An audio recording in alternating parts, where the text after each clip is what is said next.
There's a bone that almost every mammal on Earth has. You don't. It's called the baculum, a bone in the penis. Every great ape has it. Chimpanzees, bonobos, gorillas, orangutans. Even your dog or your cat has one. The whole family got one. You got skipped. And that bone isn't decoration. It's equipment for a competition. And somewhere back in your family tree, your ancestors stopped growing one. Nobody wrote any of that down. But your body still shows it, which makes this a question about you, not about them. Because if your body quit that contest, it got built for something else instead. So are you built to stay with one person? Start with what the bone is for. It lets mating last. It lets a male keep going after his rivals are done, which, in a lot of species, is exactly how you win. And nature commits to this. In the walrus, a full-grown male can carry one about 2 feet long. 2 feet. That's not a bone anymore, that's a baseball bat. In Alaska, it has its own name, an usik, and people carve them into knife handles, which means somewhere out there is a kitchen drawer with a very unusual story in it. In 2016, researchers traced that bone across roughly 2,000 mammal species, and the pattern came out clean. Fierce competition. Big bone. No competition. None at all. Chimpanzees kept one, about the size of a grain of rice. Gorillas kept one. Orangutans kept one. We have nothing. Not a small one. Not a shrunken one. Gone. We've got 99 problems, but the bone ain't one. And losing it is not a small edit. Somewhere in your line, we stopped having one, which means your ancestors walked away from a contest every other ape on this planet is still running. So what were they doing instead? Look at the men. 3.2 million years ago, a small, upright ape died in Ethiopia. Not a chimp, not quite a human. We named her Lucy. She'd come up to your chest, 3'7", 60 pounds, and the males of her species were much bigger than her. That gap is a fossil of a fight. Across the primates, bigger males means fights over females. One male takes the group, gorilla style. He doesn't have to win fights. He has to look like a fight nobody wins. Everyone else waits for him to get old. By Homo erectus, that gap has mostly closed. Men are still a bit bigger than women. That's all that's left of the fight. Something in your lineage called off the arms race. But calling off a fight doesn't tell you what replaced it. For that, you need something your body still does, or rather, something it flatly refuses to do. Nobody can tell when you're fertile. In most primates, you can see it. A female chimp swells up, and the whole group knows. You could spot it across a clearing. You can't tell with a human woman, often she can't either. For most of human history, nobody even knew it was happening. So there's no day to turn up for. If you don't know which day counts, every day counts, and you can only win by not leaving. And then there's the state you arrived in. A foal walks in a couple of hours. A baby chimp grips its mother on day 1 and holds on. You couldn't hold up your own head for months. And you weren't a slow starter, you were standard issue. You know how this goes, or you've watched somebody live it. It's 3 a.m, the baby is awake, and has been awake for a while, and will be awake again in 90 minutes. Somebody has to be there. Somebody has to be there tomorrow, and next year, and the year after that. One adult cannot do that alone, so staying was the winning move, and staying was also the necessary one, which leaves the part nobody can dig out of the ground. How do you get somebody to stay? Here's the honest problem. Behavior doesn't fossilize. Nobody drew a courtship on a cave wall, and there are no diaries from 2 million years ago. But there are props. So put yourself on the South African coast, 75,000 years ago. You're sitting at the mouth of a cave. There's a pile of tiny sea snail shells in front of you and a bone tool in your hand. You pick a shell up and push a hole through it in the same spot on purpose. Then another, then another, then 40. You thread them onto a string and they knock against each other until the holes wear smooth.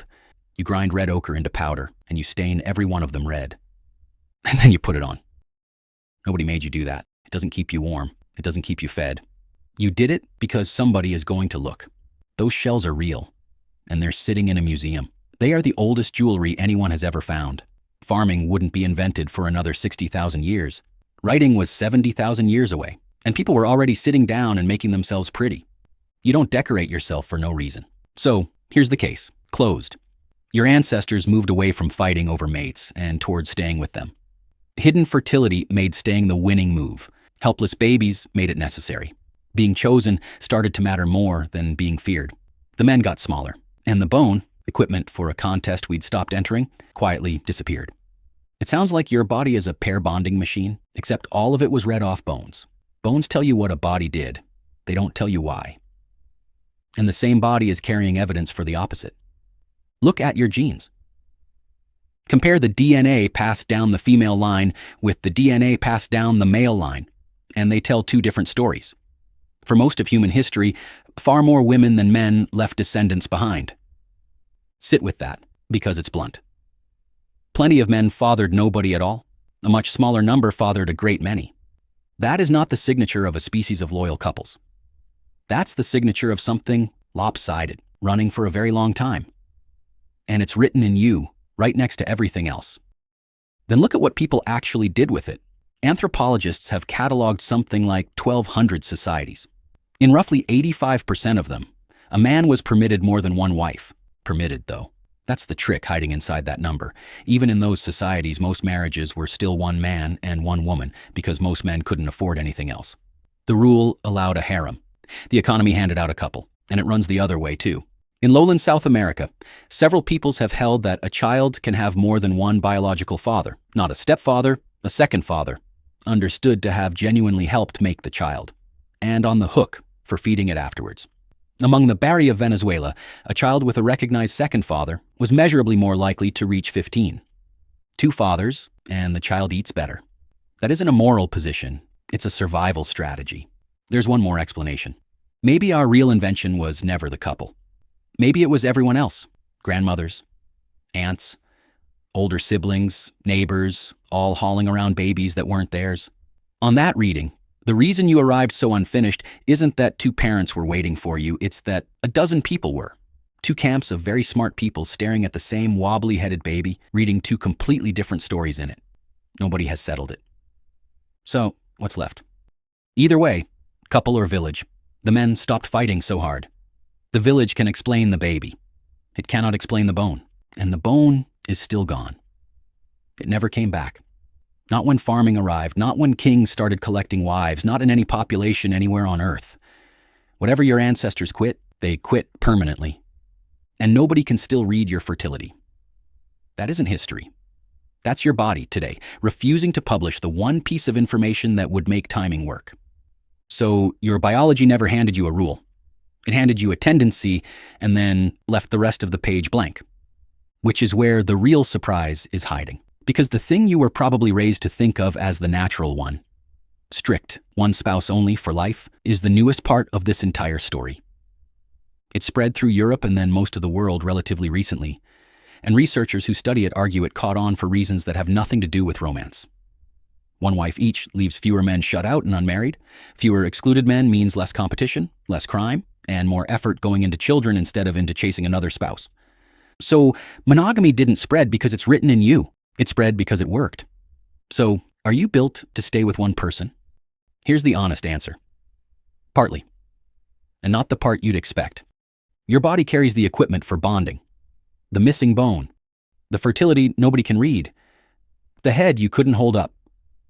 All of it points at a creature built to stay rather than to conquer, and that much is genuinely written down in you. But your genes also record every man who fathered nobody. And your species has arranged itself in more ways than any one of us was raised to think was normal. So, biology gave you a tendency. Everything after that, the vows, the rules, the one ring, the assumption that this is simply how people are, is something humans invented, argued about, and are still rewriting. We have no love letters from the Stone Age, no vows, no names, nothing anybody actually said. What we have is a red necklace somebody made by hand, and a bone that isn't there. The rest of it, the part you're living tonight, nobody has finished deciding yet.